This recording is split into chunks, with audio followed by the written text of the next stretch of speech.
xadhiga lagula kaco wariyayaasha guud ahaanba ku dhaqan Somaliland waa mid caado ka noqotay xukuumadda talada haysa Somaliland ee kulmiye taasi oo muddo 5 sanadood dalka ka talinaysay hase yeeshee 5 sano ay ka dhamaatay oo ay gobolkeegu dhacay warbaahinta xorta ayaa waxay ka mid tahay kuwa inta badan soo gudbiya wararka la xidhiidha arrimaha bulshada iyo hadba marxaladda ka taagan guud ahaanba Somaliland kuwaasi oo mararka qaarkood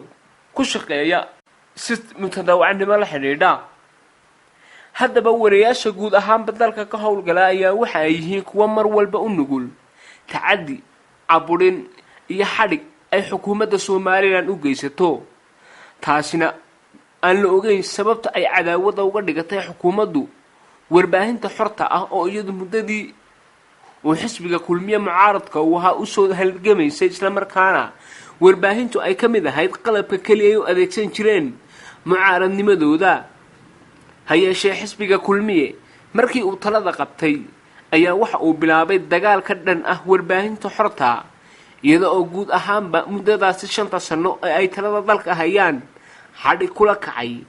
wariyayaal aan tiraba lahayn iyo sidoo kale warbaahin kala duwan oo dalka ka howlgasha hase ahaatee sababaha warbaahinta loo cabudhanayo ayaa ilaa iyo haatan aan loogeyn maadaama xisbiga kulmiye uu mararka qaarkood u sheegi jiray in warbaahinta uu si wanaagsan ula dhaqmi doono haddaba xadhigii ugu dambeeyay ee ka dhaca gobolka Awdal gaar ahaan degmada Boorama ayaa waxa uu ahaa mid lagu la kacay wariye lagu magacaabo Jaamac Xuseen Jaamac oo ka tirsan telefishinka madaxa bannaan ee Somaliland Space Channel ee ku yaala magaalada Hargeysa wariyaha ayaa markii la xidhayay waxa uu ku sugnaa hotelka Oslo ee magaalada Boorama iyada oo aan wax sharci ah loo adeegsan xadhigiisa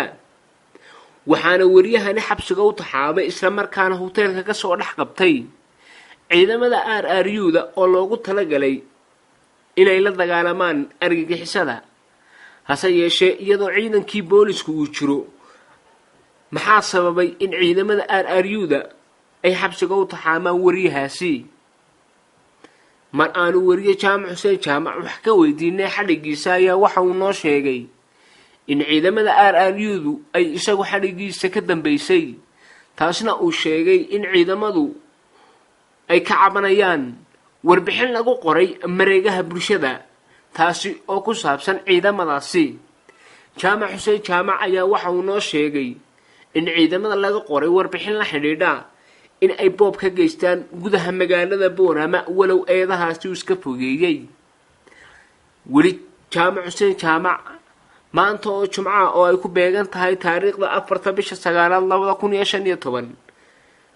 maalintii labaad ayuu ku xidhan yahay xabsiga dhexe ee magaalada Boorama taasi oo ah sifa sharciga ka baxsan muddo 24 saac qofkii aan wax dambi ah lagu haynin waxa uu dhigayaa sharciga iyo dastuurka u yaala ururka suxufiyiinta ee Soldier in xorriyadiisa loo soo celiyo hayeeshee haatani sharcigii ayaa faraha ka baxay waa nuxkadiye Boorama Press magaalada Boorama